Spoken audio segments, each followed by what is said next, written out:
1 second. Stop recording video. Button. Hey guys, it's me, Brittany. I'm back today to share a recipe with you guys. Today it will be crunchy or crispy fried chicken. And if you stay to the end, I'm going to give you guys a gratitude tip. Okay, so the ingredients you need for this recipe is, of course, your go-to seasonings: seasoned salt or pink salt or sea salt. The pink salt is Himalayan salt. You only need one of those, not all of them. Pepper, onion powder, and garlic powder. Okay, well, hold on. Let me just start with the most necessary ingredients. You also need an egg or two, and mustard, potato starch, and cornstarch. If you can't find potato starch, you should try looking in an Asian market. If you're in Long Beach, there's a few different Asian markets, but the one I go to is on Long Beach Boulevard in Anaheim. I believe it's across the street from where that Burger King and laundromat used to be. So this recipe is actually a Korean recipe. A Korean lady taught me, and when I tried it, I never use all-purpose flour anymore because it's just much better. Okay, so there's technically two different ways you guys can do this. So if you're not a big cooker, I suggest to use drumsticks because I feel like that's the easiest chicken to fry. But of course, you can use what you want, you know, chicken thighs, chicken breasts, party wings, regular wings, chicken wings.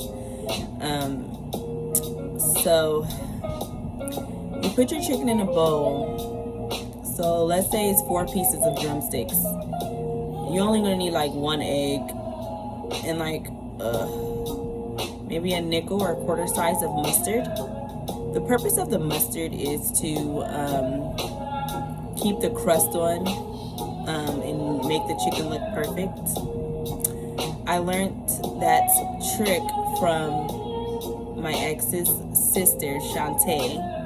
I like to give credit where it's due when I remember where I learned something from. So what I do is I season my chicken. Well, rinse your chicken all off until it's not slimy anymore. Put it in a bowl and I season it. I use pink salt because I be trying to be healthy, but normally I used to usually use seasoned salt because it tastes better, but the healthier alternative is the Himalayan pink salt. So I put my pink salt, my pepper, my garlic powder, my onion powder, and I also include paprika and some chicken seasoning made by Mrs. Dash. The last 2 seasonings, of course, is optional. You don't absolutely have to have it. After I season it, I massage it all in. The massaging of the chicken is my favorite part. So I take my time with that. And if you don't like touching meat and stuff, then you should put some gloves on. You have to touch the meat. I'm sorry. It's like no other way. So after that, I crack my egg right on the chicken, and I pour my mustard right on the chicken. And then I pour the potato starch. You know, you need a good amount so you can cover the chicken. The cornstarch, you only need like 1.5 tablespoons, really. Like, you don't need so much. And if you have it, add like a teaspoon of baking powder. If you don't, it's okay. And then I just mix that all in, make sure it's all covered. And if that's like you're not feeling that way because it's too messy for you, there's another way. It's a little cleaner or neater. After you season your chicken in the bowl and add your egg and mustard, you can put the potato starch and cornstarch and baking powder, if you have it, inside of a bag, like, you know, a food storage bag or a freezer food bag, you know, one of those Ziploc type bags. You can also, if you do it that way, by putting the dry ingredients in the bag, you can also put more seasonings in that bag. So put more of your salt, pepper, garlic powder, onion powder, paprika, and Miss Dash chicken seasoning if you have it, along with your potato starch and cornstarch and baking powder in the bag. Then you will put your chicken in that bag, close it, shake it up, make sure it's all good and covered.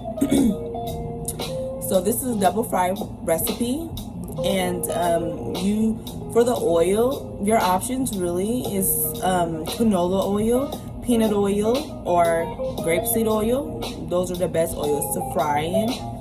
Or yeah, I think it's called grapeseed oil or grapefruit oil. No, I think it's grapeseed oil. Y'all know what I'm talking about. Anywho, I use peanut oil. I think that's the best oil. It's pretty expensive, so canola would be the cheapest, you know. So I use peanut oil, so I get it real hot. I put the fire up high for a few minutes, and then when I start hearing the grease a little bit, I turn it down to like a medium-ish high. I put the chicken in. I make sure my chicken is all covered because I hate frying, especially now that I'm blind. Like, this shit be popping everywhere. Ain't nobody got time for all that, like, period. So I make sure my chicken is all covered. I put a top on that thing because it ain't about to pop my black ass. So leave it in there for approximately like 15 to 20 minutes, and then you take it out. It's gonna look like it's done. It's gonna already have the crust and everything, but it's not done. So don't play with yourself. Then you're gonna turn your fire down to a lowish medium, making sure, okay, also when y'all take the chicken out, make sure you put it on in a bowl or on a plate with either paper towels, or you could even be old school newspapers, whatever. Like, make sure you could drain the grease. So once you take your chicken out and you put the fire down a little bit to lowish medium, then you put the chicken back in for another 15 to 20 minutes. And it's probably best to poke the chicken at this point when you're putting it back. You know, poke the chicken a little bit with a fork, making sure it's cooking all the way through. Once you take it out after the 15 or 20 minutes, it should be done. And if you have multiple batches, just keep doing it like that. Okay, so now we're moving on to the gratitude tip. You guys, I suggest this gratitude tip to anybody, single or a parent. I suggest you guys have your kids do this too, because these kids, what they call Generation X, I don't know. I call them the crazy little millennials. They're crazy. And shit, they need to be disciplined and put back in their place. So I'm going to definitely do this with my future children when I do have some. So I advise parents to try to do this with their children too, just to give them a sense of knowing what gratitude is, and so that they don't take things for granted.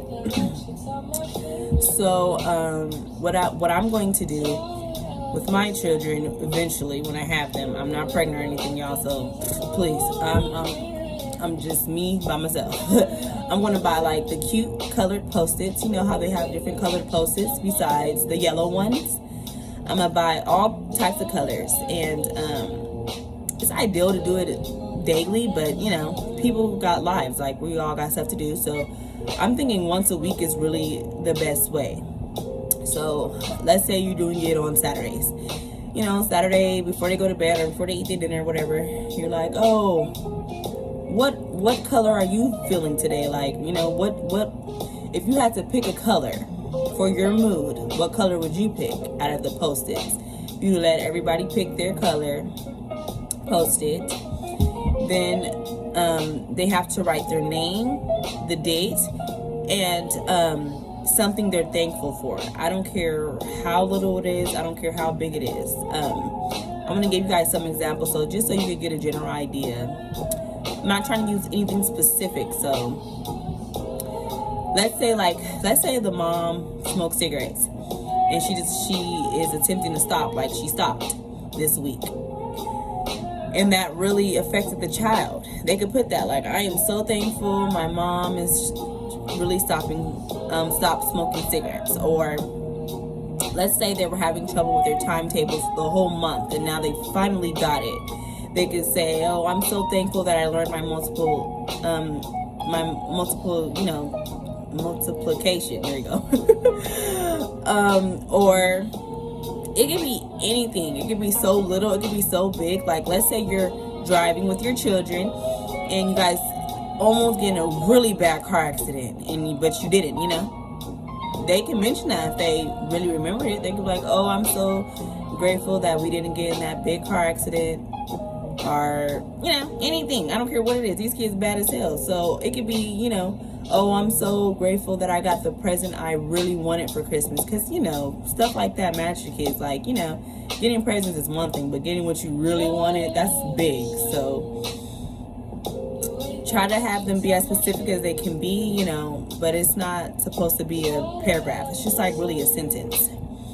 Okay, and the parents, you do it too. Come on now. Don't just, come on now. You do it too.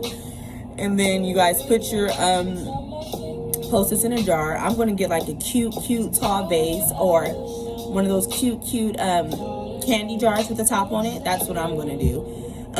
But you can use whatever, a shoebox, whatever. It doesn't matter what it is. Just put it in one area, one spot, you know. And then around December 31st, or, you know, when you have time, January 1st, 2nd, 3rd, whatever, you guys are supposed to read all of them and just remember all the good days, you know.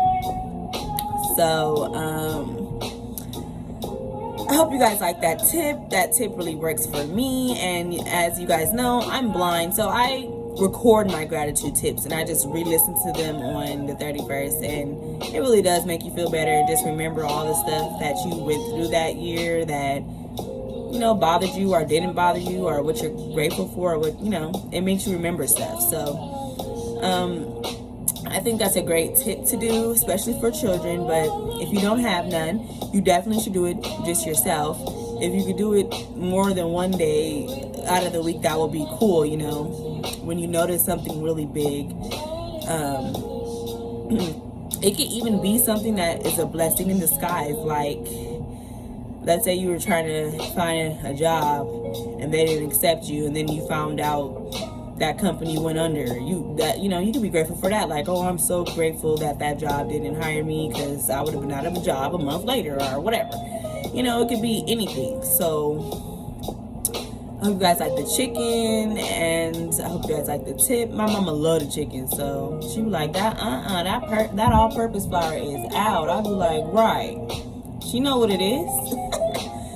So, and by the way, you guys, for people that do just love their all-purpose flour, you can still do the chicken the same way and just replace the cornstarch, baking powder, and potato starch with all-purpose flour.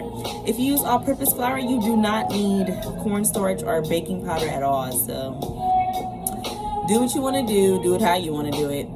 And I hope you guys enjoy it. I will be giving you guys another word next week. And yeah, thank you to everybody that's been giving me all these encouraging words and compliments. And I'm so glad you guys liked my resilience video. So I will see you guys next time. Bye. Take picture. Stop recording video.